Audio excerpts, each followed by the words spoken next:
Do you have a paper pad that's been sitting in your stash needing some love? Let's pull it out and use it up. Hi, I'm Jess from jesscrafts.com, and I'm going to help you make the most of your crafty supplies and time. So let's get making. Today is the day that we stop hoarding and start crafting. I have had this paper pad in my stash since about the time it was released in 2018, and so about 4-ish years at this point, and there's probably paper in my craft room that's older than that. Is there paper in your craft room older than that? I even, those little tiny cut aparts that you can see there along the side of the screen, I cut those apart years ago because I was like, yeah, I'll start using this paper pad. I'll cut them apart because I know I want to use them as little decorations, and they still just sat that way.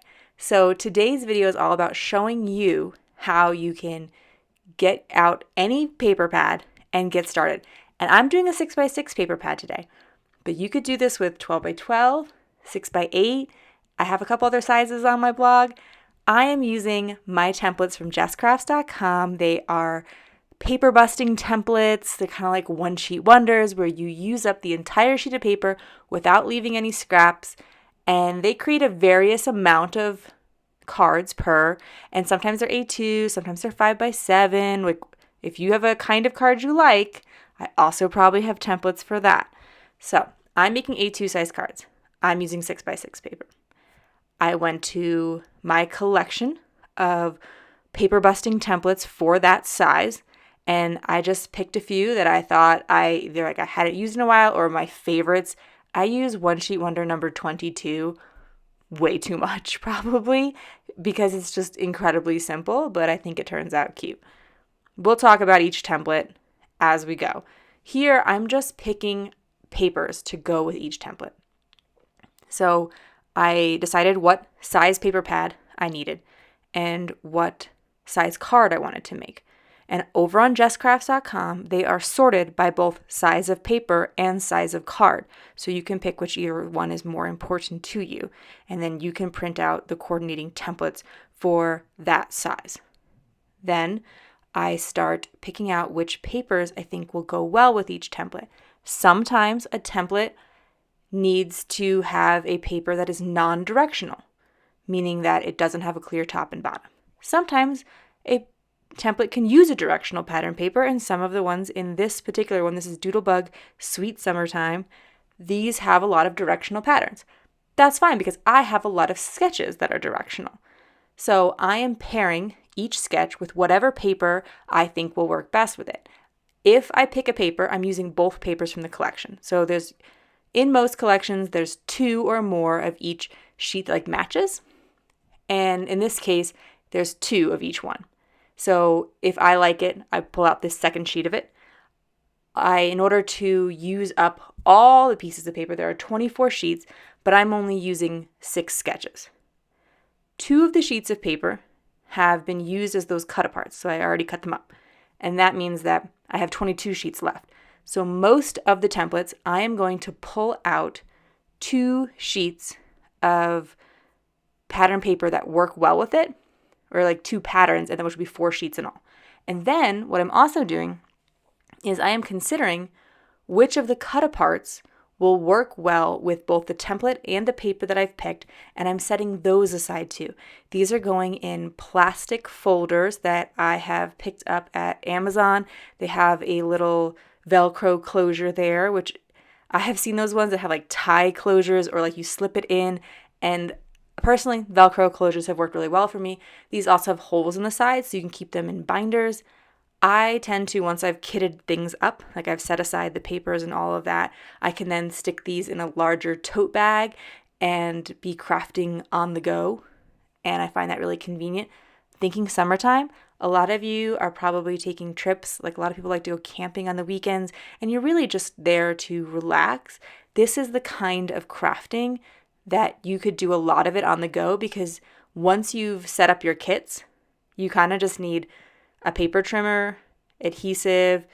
The cardstock will already be kitted in there, or you could, bring the cardstock separately. You don't need a lot of extra supplies, maybe your scissors, etc. So you'll see that throughout the video that for the most part, for a majority of the time, I'm using a very limited number of supplies because I have come up, or I've used these templates. Then I picked out 3 colors of cardstock from my collection that I thought went well with the overall collection, so that I didn't have to worry about like what is the perfect color of cardstock for every single paper in the collection. So I'm just like, no, I picked these 3. Then when I go to cut up a particular pattern or a particular template, I'm deciding which of the 3 colors that I've already selected, already put aside, I would like to go with it. Each of these templates comes with a little picture that shows you how to cut the 6x6 paper. Then it has a sketch that shows you how to assemble all of the pieces that you just cut. The sketch also tells you what size all of your mats will need to be. I think matting looks great. I don't always use it. For years, I did not. And you can, on many of these designs, skip the cardstock mats if you so choose. But I am using them. The sketch calls for them. The sketch tells you what size they should be. So just kind of a heads up on what all that information you're going to get from the template. And again, jesscrafts.com, you're going to see the coordinating blog post that will tell you which sketch I used, how many I used of it, or how many cards I made from it. And you'll get a link to the PDF so that you can download it, print it out, and put it in with your kits. That's why for me, that 8.5 by 11 project bag is so important, or like project folder, because I want it to fit my sketch so that I know exactly all the cuts I need to make. Here, I am cutting some narrow strips. These are 1/2-inch strips for sketch number 10, and I'm not going to show you the cutting of everything. I'm going to try to keep it simpler and more focused on the design and what's going to help you do this same thing rather than tell you every specific detail of what I'm doing. But as a general tip, with my paper trimmer, it's a Guillotine paper trimmer, it is difficult to take a 1-inch piece of paper and cut a 1/2 inch off of it. Many of you have told me in the comments that your biggest suggestion for this is to take a piece of Post-it note, or just a Post-it note, and use that to basically give me myself a handle. And so far that's worked out pretty well. I basically did have to take that 1/2 inch piece and put it on top of my inch piece so that I would know where the 1/2 inch mark is, because unfortunately this paper trimmer doesn't have the marks. And people suggested, hey, you should totally place the marks yourself. I've got to put them on that silver, like that metal piece there. So they're probably going to wipe off. I don't know if I want to get out my cardstock. I'm thinking a Sharpie marker will do it, but then the Sharpie's kind of thick. So for now, I'm just kind of using the paper as my guide. But thank you for the Post-it note tip. And if you haven't heard it yet, thank you. You can thank my brilliant audience for coming up with that, because that was their idea. Okay, so let's get into the sketches. And I'll try to talk some more about design decisions that I'm making too, as I think that will be more helpful overall. I am working with One Sheet Wonder sketch number 3. It makes 2 cards from 1 sheet of 6x6 paper, so I'll be making 8 cards in all because I have 4 sheets of paper. I love double-sided paper for my sketches because it allows you to mix up patterns with 1 sheet of paper. If you have single-sided paper, you can still mix up patterns. I would just suggest cutting 2 different sheets of paper and swapping them. So instead of, like here, I take those 2 rectangles and I turn it over to the stripe side. And then the other one I leave on there's like a bunch of mixed drinks, cocktails. That's the word I'm looking for. There's a bunch of cocktails on the other side. So you would cut 2 pieces of paper and say, one had stripes on the single side and one had the cocktails on the single side. You would just swap them and use the thin rectangles from one and the thicker rectangle from the other. Hopefully that makes sense. Like the center piece versus those 2 background pieces. It's really hard to describe their sizes because these 2 aren't that different in size. But anyway, sorry. Be more clear. You can totally do this with single-sided paper. That was my main point there. With that last sketch, in the center of that 3 by 2 1/4 rectangle is where I put my little cut apart. And I didn't have enough cut aparts for every single card. At the end of the video, I will show you how I finish off the cards that I don't have cut aparts for. This is One Sheet Wonder number 10. Some of my One Sheet Wonders are more finicky than others in the sense that they have more pieces. One Sheet Wonder number 3, which we just did, has 3 pieces. It comes together really, really fast. There's not much to cut. All the pieces are pretty substantial size. This one, number 10, has much thinner pieces. It has these little like half-inch strips. I think it creates an awesome look. I love that all those little extra pieces add a lot of visual interest, but it takes more time. So I try to mix up some easy ones with some more detailed ones when I am trying to bust an entire 6x6 pattern paper pack. And so I suggest you do the same. In general, I also try to limit the number of cards each of my templates make. So if you're not familiar with my templates, I have them, as I mentioned before, 6x6, 6x8, 12x12, probably forgetting some sizes, but I do a lot of 6x6 because that's kind of my jam. I'm like the kind of person who buys way too many 6x6 paper pads. If you're like that, please subscribe because we'll use them together here. But I do use 12x12 a lot too. So if you're the kind of person who walks into Michael's and sees all those super cute pads that are like, buy one, get two free, also subscribe because there are a lot of 12x12 ideas that I already have, videos for, or there'll be more videos for in the future.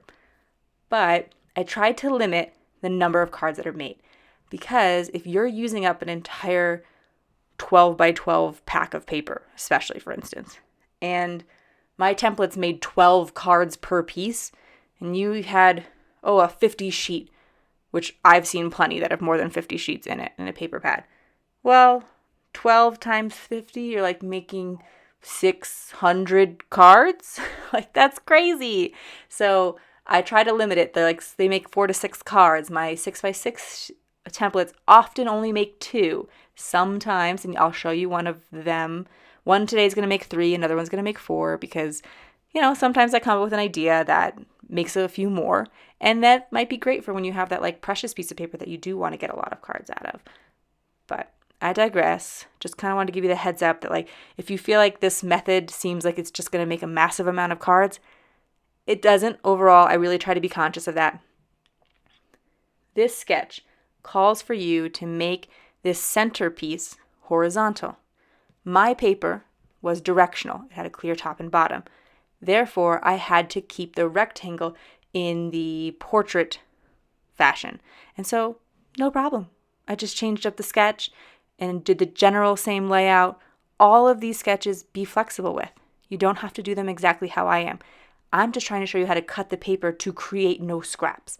That is the most important thing to me, is that when you're done with these templates, you don't have any scraps left, because if your goal is to try to use up some of that paper in your craft room, you have like stacks of pads or a bucket, or I have a basket that is too full at this point. I can't fit any more paper pads in it.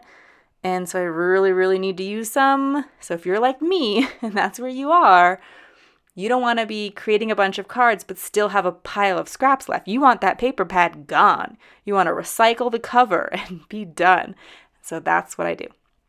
That was One Sheet Wonder number 20. It does create 3 cards, but they are very, very simple. And it gives you a nice big 3x3 focal point in the center. Here is sketch number 22. This is one of the ones that for whatever reason, I gravitate towards it a lot. I use it probably too often in my 6x6 paper pad tutorial, so I'll have to try to keep that in mind for next time. But it is really easy because each of the cards is only 2 pieces of pattern paper. You basically cut it to a 3x6 inch strip, and then you cut it on the diagonal, and it creates these 2 fun like banner pieces that you layer together. I do find it helpful to add a little tiny scrap of cardstock along the bottom of the top piece so that when you layer them over each other, it creates a nice smooth line. If you were to just glue them on top of each other with their card mats, then the top one, as you try to glue it down onto the paper, will look kind of like it's bumped over, like kind of lumpy over that. So that's why I'm adding this little bit of extra cardstock behind. my top piece, but only there at the bottom where it's not overlapping, just so that it kind of adds that thickness that's behind it. Okay, so this particular paper pad had those cut aparts. They're like 1.5 by 2 inches big, but I don't have enough cut aparts for every single card I'm going to make. It's mentioned in the title, but I am making 52 cards with this 6x6 paper pad today. So there wasn't 52 cut aparts. I need a lot more extra decorations. And I don't want to cut 52 separate sentiments. And I won't have to because obviously, like I said, some of them are with the cut aparts. But I want to show you something that is excellent for when you want to make a lot of cards and you need a lot of sentiments. This one is from Tailored Expressions. I have a set from LDRS that I love. I have a set from Mama Elephant that I love, so I'll link you some choices in the video description. But this one from Tailored Expressions is called Mini Strips Hello Summer. You stamp this one big stamp, and it stamps a bunch of sentiments at one time. I think it's probably like 10 or 12 here. I can't remember off the top of my head. And I'm using my MISTI to make sure I get a good impression because it is a big stamp. But then there's this coordinating die that goes with it. And all of these ones that I'll link to you and show you have these coordinating dies, and you line them up. So you see those little squares along the side? That helps you line up the die. And this is the like asymmetrical banner die, but they also have like just straight rectangles. And you could, if you wanted to get these sentiments but not want to purchase the die, you could just cut these apart into strips yourself. However, the dies match several sets. So you can get like, I think there's like a Thanksgiving, a Halloween, a Christmas, and they all use the same die. So you buy one die and then like this whole set of stamps. And now I have a whole bunch of sentiments from one stamping and one pass through my die machine. So again, if you ever want to make a bunch of cards, I could not more highly recommend any of these sets. Just think about which ones have the sentiments that you would use a lot. I know that I'm going to create some summer cards, so I picked up this summer set. I will create a lot of Christmas or winter holiday cards, so I have more than one from Tailored Expressions, one from Mama Elephant, one from LDRS for those kind of sentiments. Okay, and I hope again that it's clear that while I'm making 52 summer cards, and you might be thinking, what are you going to do with 52 summer cards? Well, I'm going to donate them for the most part. I'll send some to family and friends, probably just as like a, thinking of you, brighten your day kind of thing. But most of my cards, I donate. I donate to organizations like Cards for Hospitalized Kids and Send a Smile for Seniors and Cards for Kids. These are all linked. So jesscrafts.com, you're going to get all of these PDF templates. You're also can find at jesscrafts.com a list of different places that you can donate your cards that are looking for cards, handmade cards, and a bunch of jokes that you can print out and put inside of them. So I forgot to videotape it, but I have a whole set of summer jokes that I could put inside of these cards. And it will have like a little message, a joke with the answer, and then you can sign your name and send it off and brighten someone's day.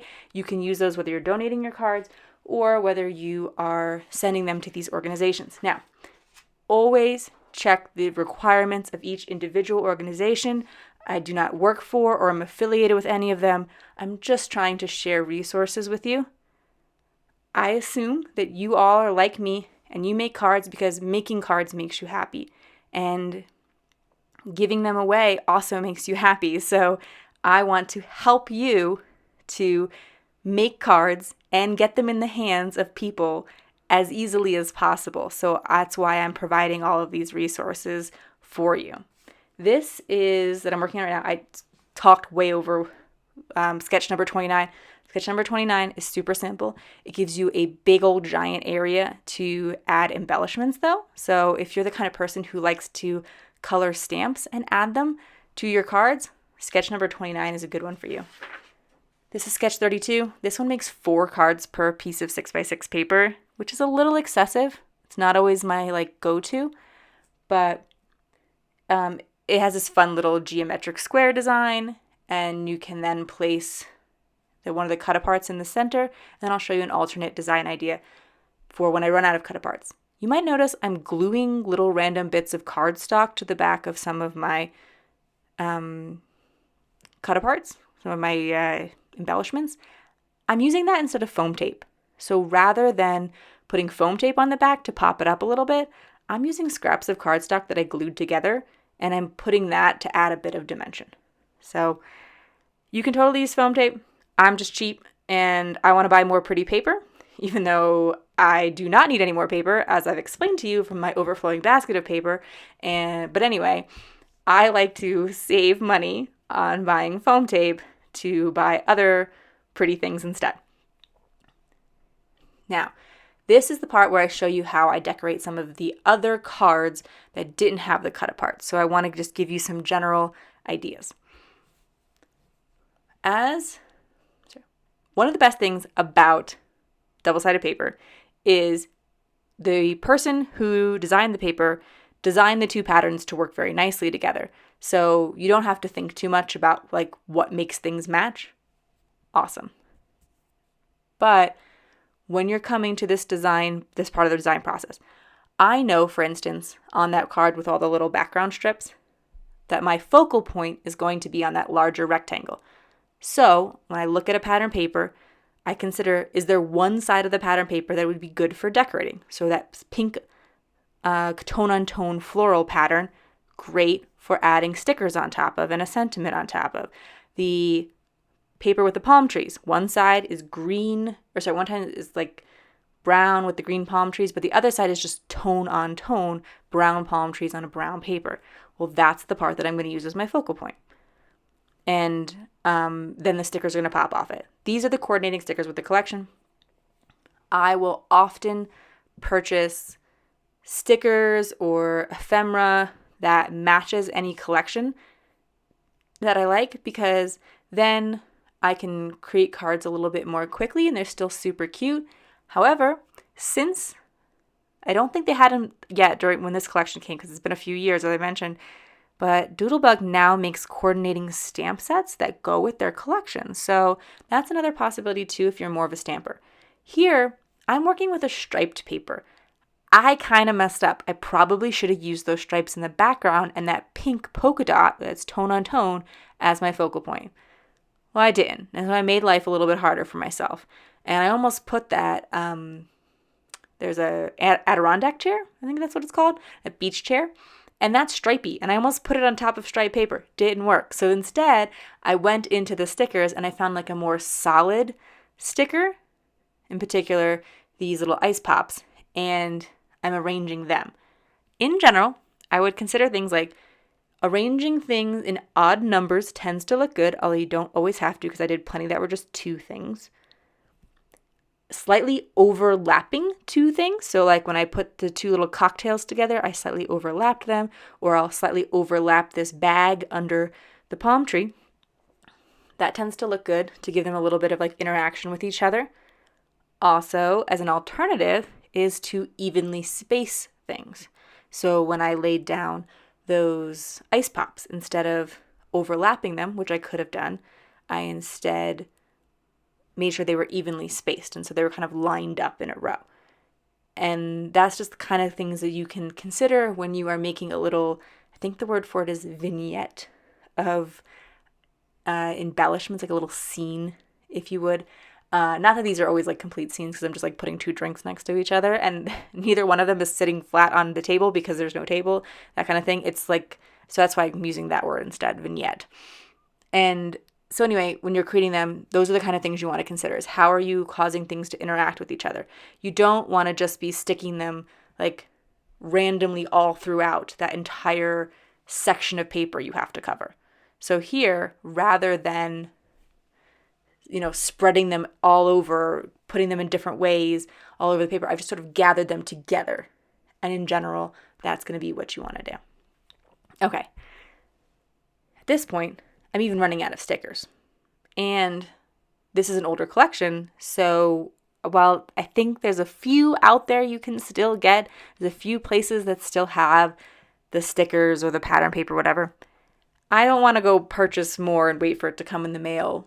But also, I have plenty of stamp sets that I can use in plenty of other embellishments, etc. So here I have this stamp set from Sunny Studio Stamps called 2 Scoops.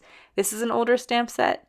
I think it's 6 or 7 years old at this point, so I'm all about using your stash, as you will come to know if you follow along on my channel, because you've probably at this point subscribed because you're like, no, I need more 6x6 ideas or more busting ideas.